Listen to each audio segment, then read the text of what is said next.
Namaste. Hello everybody. I am Miss Dipali Mahida, working as an assistant professor in MB Patel College of Education. Friends, today in our studio we have Dr. Alka Makwan as well. She is also working as an assistant professor in MB Patel College of Education. Today we will be sharing our views on the topic Plato's Objection to Poetry. Now, before we start our discussion, I would like to throw light on Plato's background. Plato was born in Athens in an aristocratic family. Reading Plato is not just an exercise in intellectual archaeology. Plato's project is a continuing project, a continuous conversation that has been taking place for more than 2000 years. Next slide, please. Now, before we proceed, I would like to share some views on historical context of Plato's time. The year 500 BC to 300 BC is marked as the golden age of Greece. It is termed as the golden age of Greece because it marked the development of great philosophers like Socrates, Plato and Aristotle.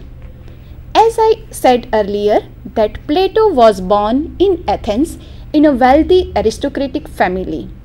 He is groomed very nicely. He took his initial training in army, in music, in arts, as well as he travelled to Sicily and some other parts of all over the world.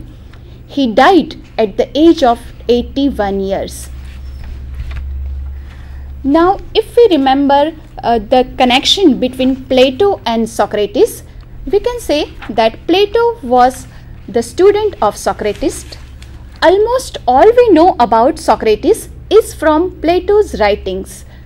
After Socrates' execution for corrupting the young and neglecting the gods, Plato left Athens in disgust and travelled widely. Now, if we go to the origin of the name Plato, Plato originally named Aristocles after his father Ariston, but afterwards he was nicknamed Plato by his wrestling coach, since Plato is the Greek word for broad, probably referred to the width of his forehead or shoulders. Plato was the most distinguished disciple of Socrates. The 4th century BC, to which he belonged, was an age of inquiry, and as such his chief interest was philosophical investigations, which formed the subject of his great works in form of dialogues. So, after discussing the background of Plato, now let us listen to Alka for political and societal scenario of Plato's time. As Dipali said that Plato was a philosopher, he offered his opinions regarding the social spheres of life. We know that at that time it was a participatory democracy. Participatory democracy means people used to participate freely in the democracy. Plato was against it. He believed that if people are participating, then they would be exercising their emotions. They will be going away from their rationality. So he was against that participatory democracy. There was a citizen army. It means the army was formed of the citizens. Citizens used to play an important role in the army. Plato was against it because he knew that people are engaged into emotional behavior and they are going away from the rationality. So, friends, we can say that Plato was against participatory democracy. If we talk about the education during that time in Athens, we can say that education was in a sorry state. Homer was taught in the school. Homer was the part of the studies. And if we check the epics of Homer, we can understand that it was instigating the emotional part of the person. Homer's epics were misinterpreted also. and misrepresented also. So Plato was against poetry. Even women were regarded inferior to human beings. Slavery was widespread during that time. Best time of Greek literature was over. Corruption and degeneration in literature was found in almost every literature. Confusion was prevailed in all spheres of life, intellectually, morally, politically, and educationally. Confusions were there. This was the scenario, political and societal, during the time of Plato. So Alka, we can say that due to this political and societal scenario, Plato was made to think over the situation, and then he commented about the art and its ill effects on the society. You are right. When there is a chaos in the society, thinkers like Plato cannot stop thinking. Right. He has a concept of ideal state and ideal statement in his mind. Let us see some of the characteristics of ideal statement. The first is rationality. According to Plato, rationality is the first value which a person should exercise in his life. Going away from rationality cannot be entertained according to Plato. He gave a very good phrase, guard dog temperament, for the statements to be developed. Guard dog temperament means developing desired temperament in the citizens so that they can protect the state. We have earlier seen that the state was in a very degenerated form.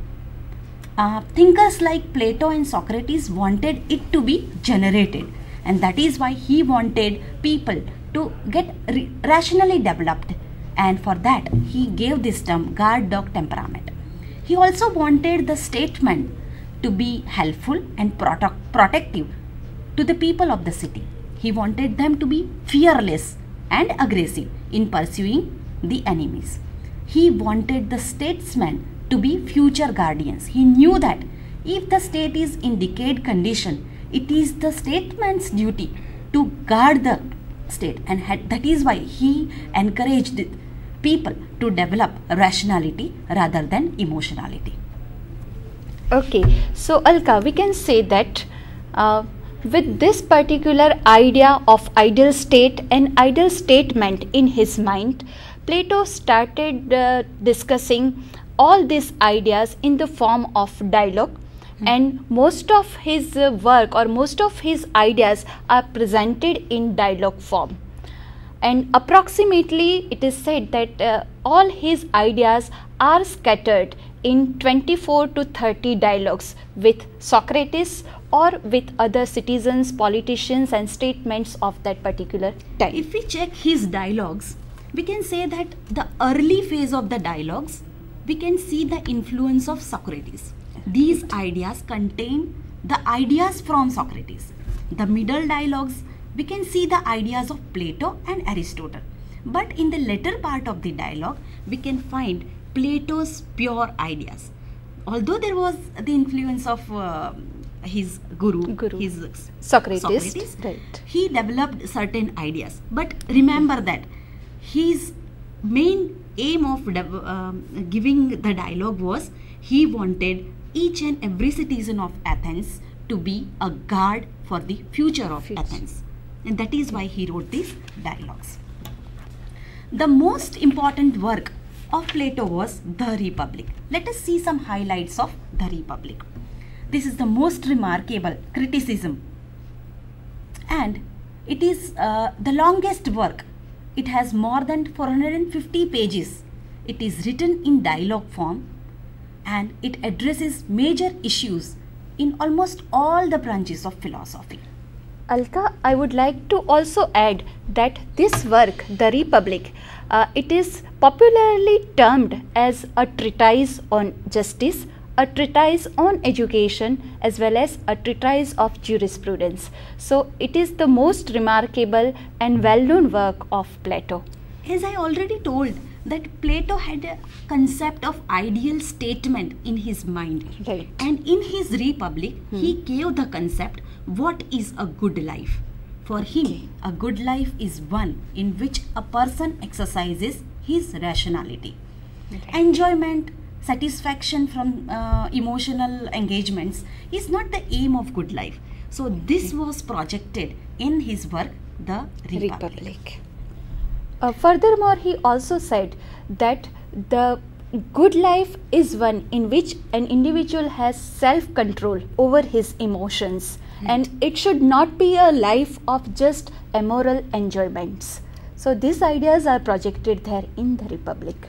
Friends, we have already discussed that Plato has given importance to philosophical life. It means life with ideas. In his Republic, he has written three major aspects of life. The first is philosophy of cosmology. If we understand the word cosmology, it means theory about the origin and nature of universe. But it is very essential for us to understand what is philosophical cosmology according to Plato. According to Plato, the whole universe is an idea originally. It is an idea in the mind of the God. This is the basic assumption of Plato's philosophy. There is a soul of God which can be called macrocosm. In Indian context, it can be called samasti. This soul is connected with the soul of man, which is a microcosm. In Indian context, it is called vyasti. The whole idea of universe is there in the mind of God. It is at the same time in the mind of man also, but it is in the innate form. When the mind of man travels from the ideal mind, the mind of the God, the macrocosm soul, it travels to the world and engages into the worldly affairs, it forgets that the original idea. And this is how we forget the original idea and we think of what is unreal as the real. We can here talk about the analogy of the cave. We are a student of literature, we are aware of the analogy of the cave. You might be knowing the story also. There was a big cave. In that cave, some prisoners were staying. They were kept there in the cage. They were set in such a way that they were facing the wall. Behind the place where they were sitting, there was a fire. And because of the fire, whatever was being done over there, a shadow was casted on the wall. The prisoner used to watch that shadow only, and they were thinking that this shadow is the real shadow. Between the prisoners sitting and the fire, there was a pathway. There many people used to walk. The prisoner used to see the shadow of those people. They used to see the shadow of different activities carried out by the people, and they were thinking that these shadows were the real thing.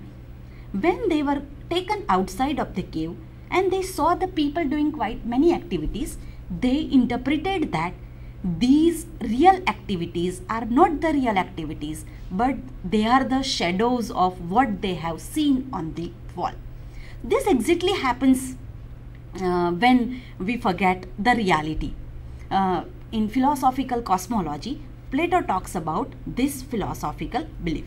Let me remind you that idea is the most important thing for Plato. It is of the supreme value.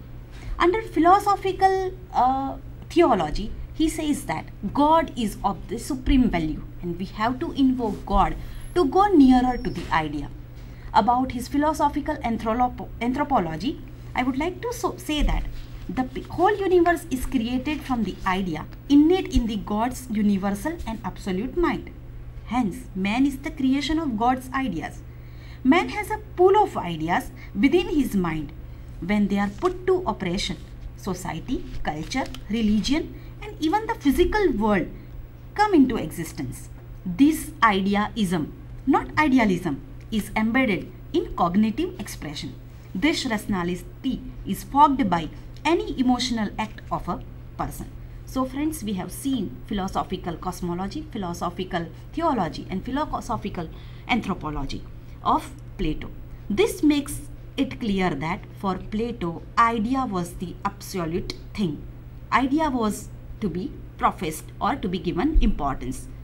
We cannot give importance to the things we see because idea of that thing is of most important thing.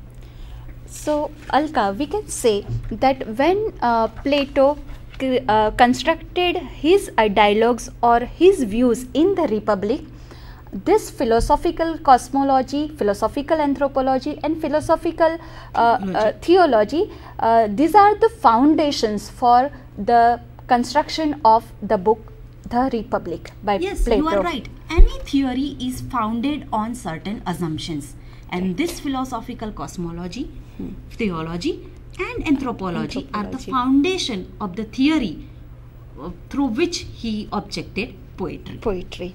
Okay, so as Alka rightly discussed the foundations for the book The Republic by Plato, now let us talk about the nature of dialogues given by Plato. Plato's works span approximately 30 dialogues. These dialogues are in the form of dramatic conversations with statements, citizens and other recognizable names from Plato's time and earlier. Now here Socrates is the main interlocutor. Interlocutor is the person with whom one is conversing. Plato founded a school of philosophy in Athens known as the Academy, and Aristotle was one of his students.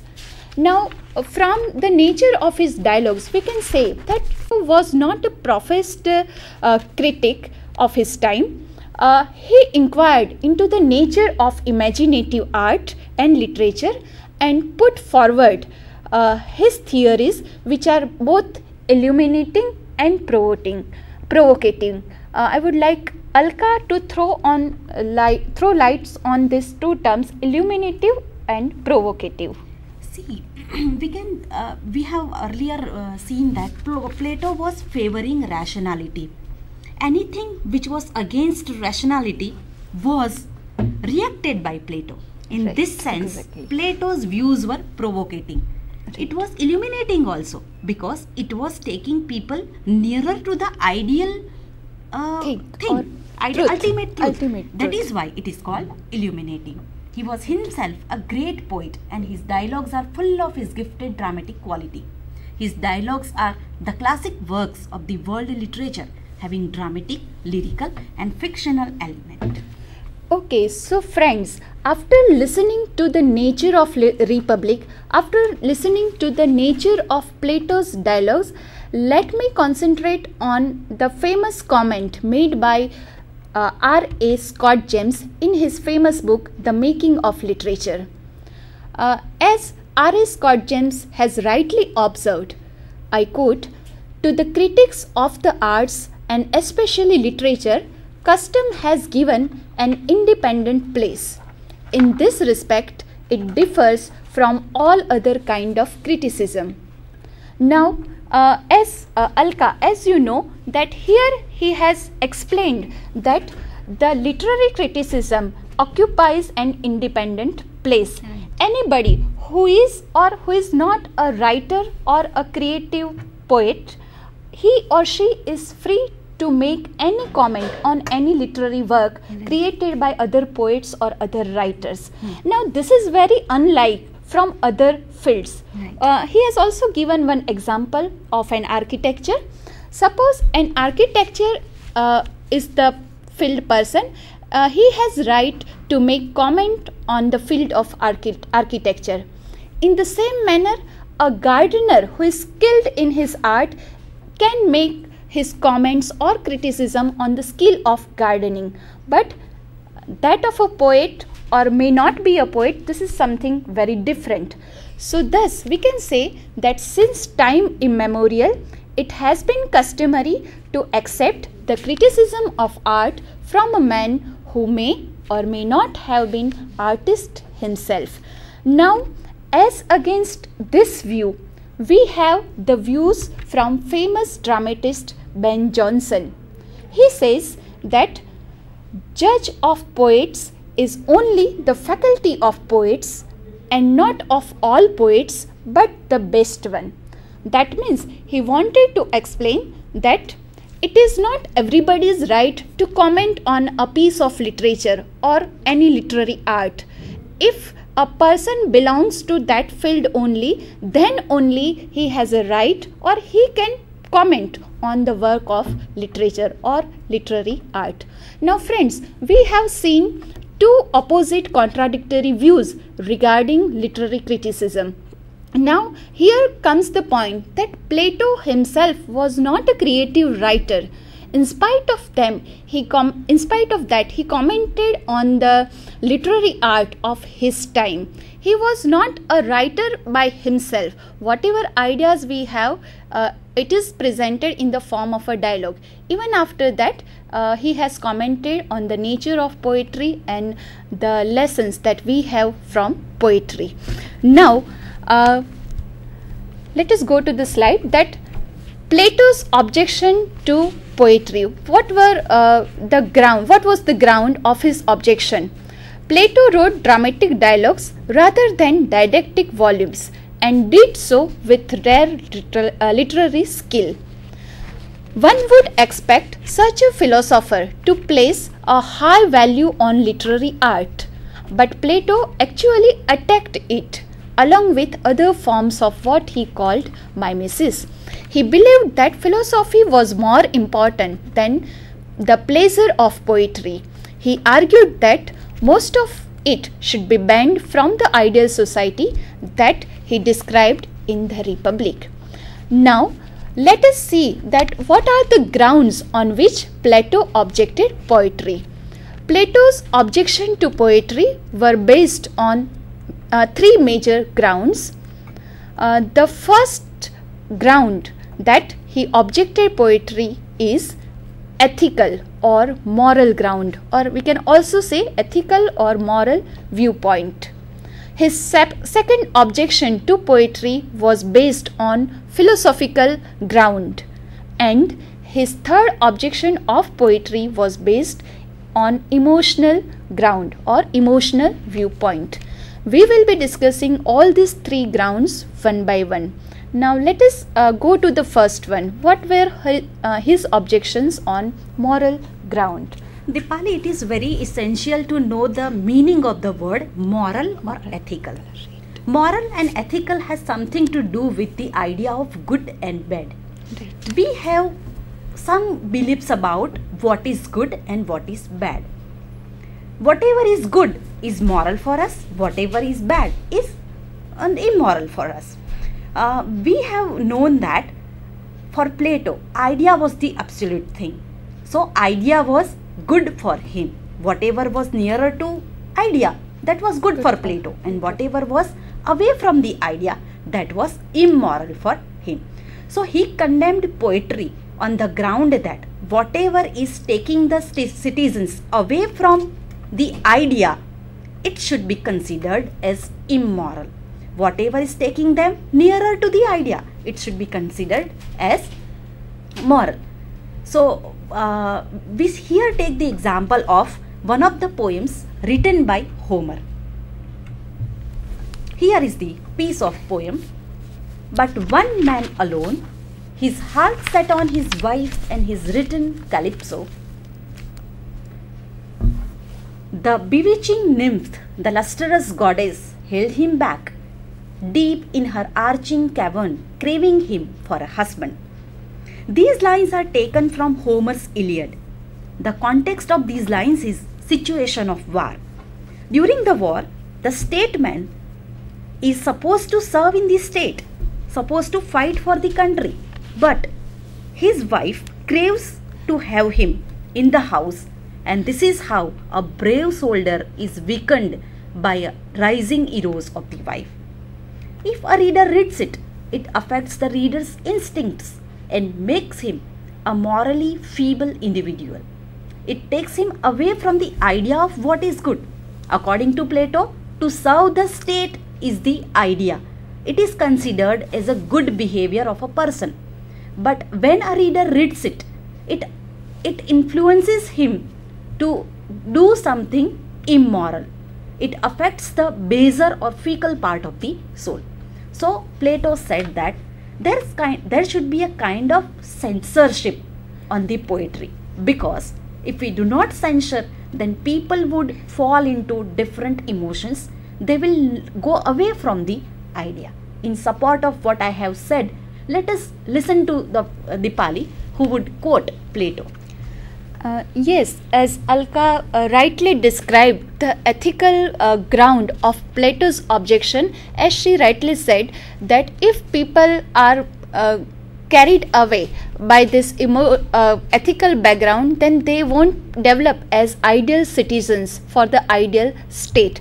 And as she rightly said that for Plato, preparation of ideal citizen is more important than the individual's own being. So state is more important than the individual, and in this context Plato writes, I quote, "If we mean our future guardians to regard the habit of quarrelling among themselves as of all things the best, no word should be said to them of the wars in the heaven or of the plots and fightings of the gods against one another, for they are not true. If they would only believe as we would tell them that quarrelling is unholy, and that never up to this time has there been any quarrelling between citizens, these tales of epics must not be admitted into our state, whether they are supposed to have allegorical meaning or not." I unquote. So thus he objected on the ground that poetry does not cultivate good habits among children, and as a result children if listen to this poetry or if study this poetry, they would not develop as ideal citizens. You are right. This happens with us also when we watch movies. Right, exactly. If something we watch on the movie, we feel like doing it in our life. Right. We never consider that this is realistic or not in social context or what. And afterwards, we feel certain conflict. So Plato's comments can be applicable to judge or to evaluate our decisions also. Our actions in the society. It will help to ponder over our actions on ethical or moral point of view, whether they are ethical or moral, and on the basis of that we can decide our further actions. Now let us move on to the second objection of Plato, which is a philosophical point of view. Before we say anything, I would like to present before you two pieces of poetry. Let us read the first piece of poetry, which is written by the world famous poet Rumi. I am reading his lines. "This being human is a guest house, every morning a new arrival, a joy, a depression, a madness, a meanness. Some momentary awareness comes as an unexpected visitor." The first piece of poetry suggests that human being is a guest house. Sometimes happiness comes, sometimes sadness. Variety of things happen. Things come and go. This suggests that nothing is permanent.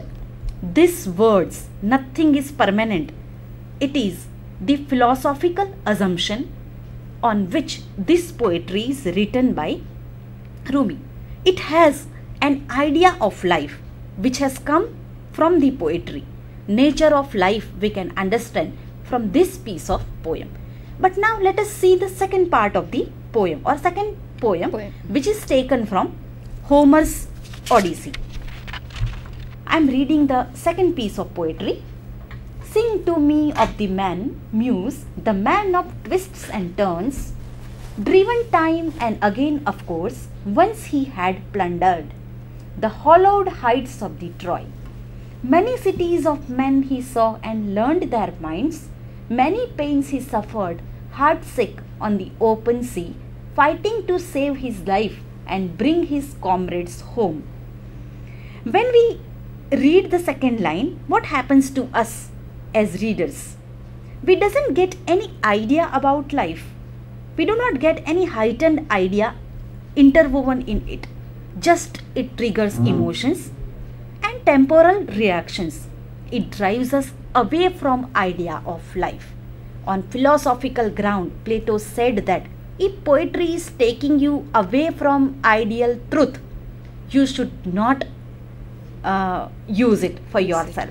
You should ban it in your country because it takes you away from idea. Real truth. It takes you in the world of the emotions, not in the world of the rationality.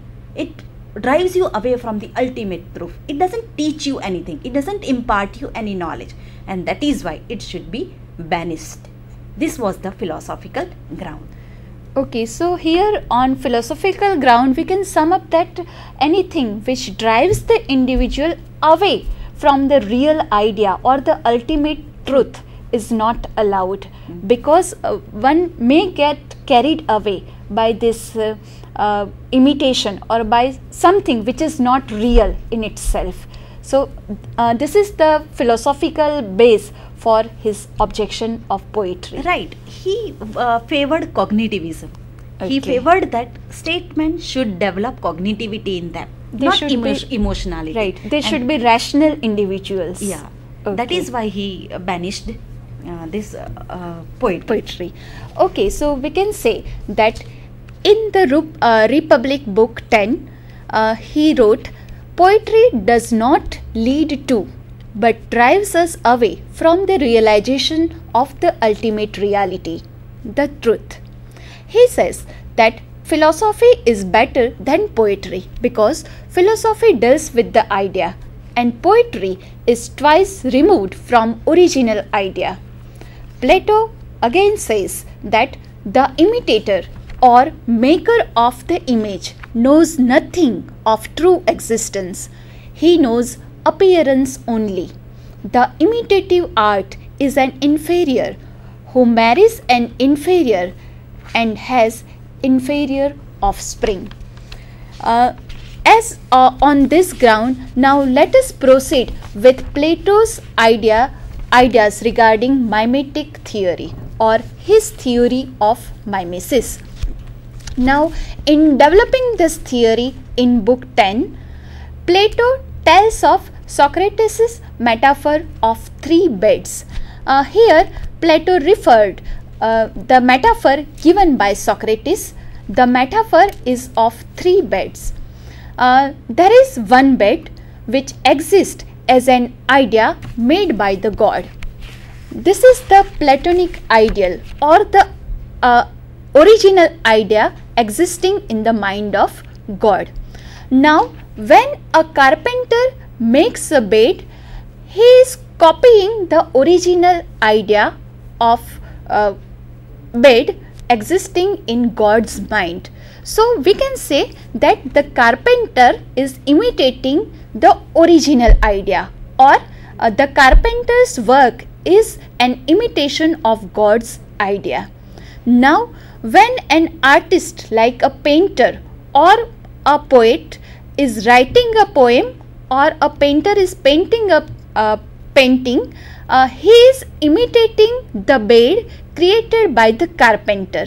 So, he is twice removed from the original idea, or he is twice removed from the ultimate truth. We can show this metaphor in the form of a chart like this. Here in this chart, we can say that there are 3 layers. The first layer or the first level is the level of the original idea. This is the ideal situation. The original idea exists in the mind of the ultimate, the God. Now, when a carpenter is making a wooden bed, he is imitating the original idea. He may not grasp all the dimensions of the ultimate truth. His creation may be one-dimensional creation. So, his creation is not the original creation because it is imitation of the original idea. So, here he is copying the idea.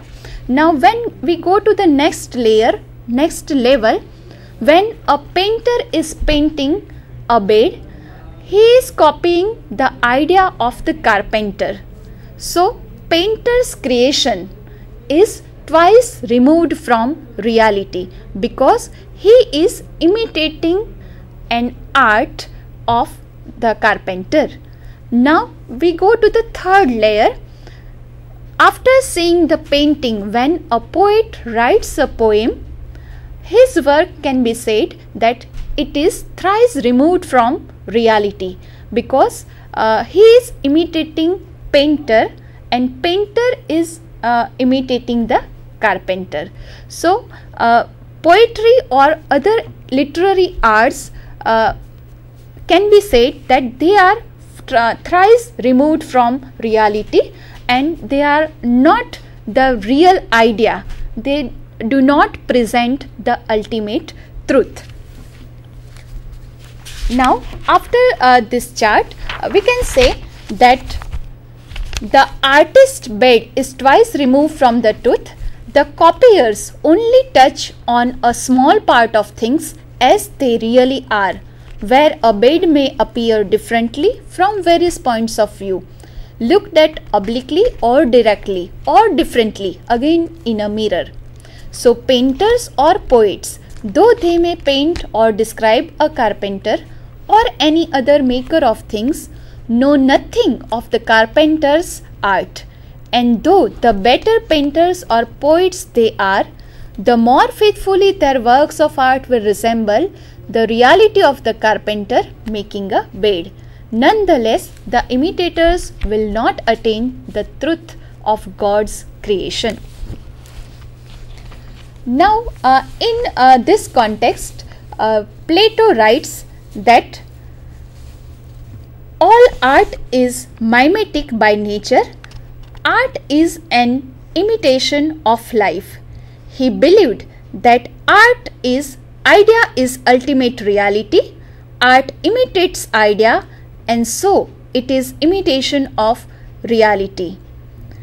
We go to the second point in the slide, that this view of mimesis is pretty deflationary, for it implies that mimetic art like drama or fiction or representational painting does not itself have an important role to play in increasing understanding of human beings and the human world.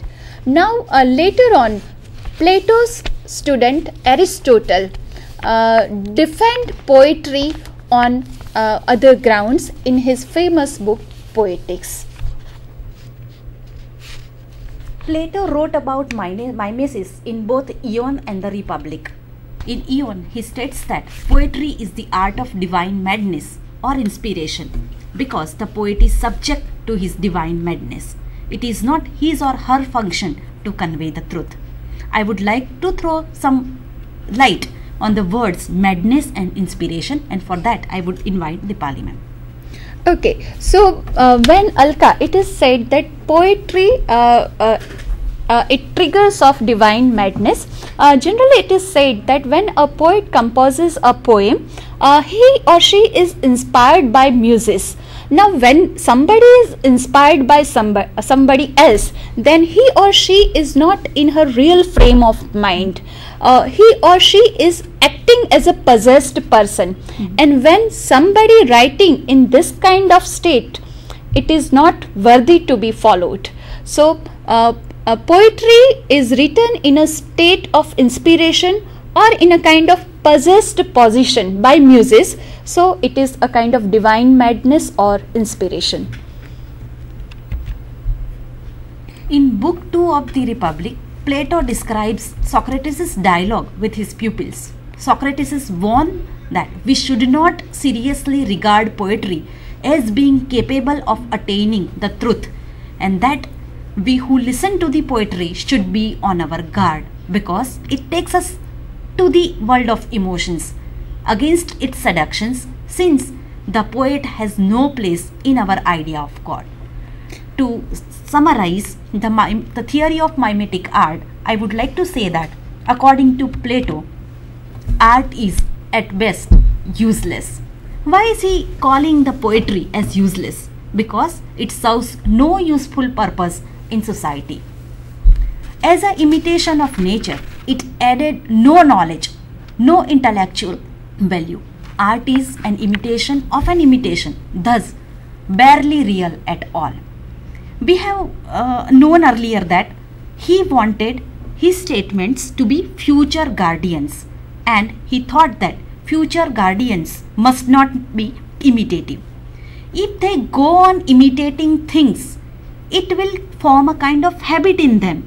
They will not be independent thinkers. That is why he objected against the poetry.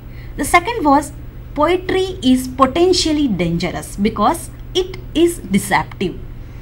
For example, in one of the poems of Homer, he has compared the character Hercules with a lion. When a reader reads it, what actually the characteristics of Hercules is not interpreted by the reader. He has his own ideas. He develops his own emotions on reading this particular comparison. So what it is and what it represents are the two different things. And this is how Plato says that poetry is deceptive. So here, Alka, we can say that when, as you gave the example of Hercules presenting in the form of a lion, here we can say that after watching this kind of situation or after reading this kind of text, the reader feels a kind of confrontation that what is real and what is unreal. And this confrontation may lead him to certain actions which are not desirable as a good citizen. Right, you are very right. Thus we can say that poetry takes us away from reality, and this is how it deviates us. Sometimes what happens, I watch some movie and I feel like imitating it, and then my rational self develops certain thinking in me, whether I should imitate this person, whether I should go for it, or whether I should do something which is really good for the society. So this kind of conflicts are also arised when we see any mimetic art. So Plato warns us that we should always be alert. We should always be rational. We should not be carried out by the emotions which the mimetic arts develops in us. Right. So it is deceptive in nature. Right. It is also politically dangerous. See, Plato gives more importance to society's well-being and not to the well-being of the individual. On imitating the mimetic art, what happens? We think of our own well-being. We try to imitate it and forget the social well-being of society. And this is how it is politically dangerous also. So this is what we have discussed under the mimetic theory of art. Okay. After discussing the mimetic theory of art, let us go to the third and the final ground, that is the emotional ground on which Plato objected the poetry. Here is one example given by Homer, and I would like Alka to share some views on this emotional ground. On the screen you can see one extract from Homer's poem. The poem reads like this: Rage goddess, sing the rage of Peleus' son Achilles, murderous doomed that caused the Achaeans countless losses, hurling down to the house of death so many sturdy souls, great fighter souls, but made their bodies carrion, fits for the dogs and birds, and the will of Zeus was moving towards it. See friends, when we read these lines, what happens to us? It triggers emotions in a person in the area of terror, nausea, and sense of revenge. It destabilizes a person's psychology. His sense of judgment is lost. That is why Plato has said that it takes you away from rationality. So ban it. Don't read it. Don't use it in your studies. Right. So in this connection, Plato says that soul of man has higher principles of reason, which is the essence of its being, as well as lower, constituted of baser impulses and emotions. Whatever encourages and strengthens the rational principle is good, and emotional is bad. Here the third point, poetry waters and nourishes the baser impulses of man, emotional, sentimental and sorrowful, and on this ground Plato objected poetry. So friends, we have seen three grounds on which Plato objected. Plato presented his objections to poetry. But friends, let me remind you that these are some views, one of the views, and these views are standing on Plato's assumptions that idea is the absolute reality. What we see is not real. The pen which you see is not real, but the idea of the pen which is there in the mind of the Almighty God, it is the ultimate reality. But friends, as students of literature, we should not be blinded by one theory. We should be broad in our interpretations. We should have some other interpretations also. So I would like to ask you whether should we uphold Plato's view in totality? Should we uphold Plato's views in totality? If we don't want to do it, and if we want to raise questions, we should raise questions in such a way that it leads us to a different understanding of poetry. Which are these questions? Are ideas and rationality the absolute reality? Does the poet destroy the reality or create or construct the reality? Should we consider emotions and feelings as the baser or lower part of our being? What are the multi-dimensional effects of poetry, fine arts, movies, or any other art form on your life? Friends, theories are theories. They are good. They are standing on somebody's assumptions. But we have to develop our interpretations also. And for that, ask yourselves these questions and broaden your interpretations. So thank you friends for this nice discussion. May you have a very good discussions on the next topic. Thank you all.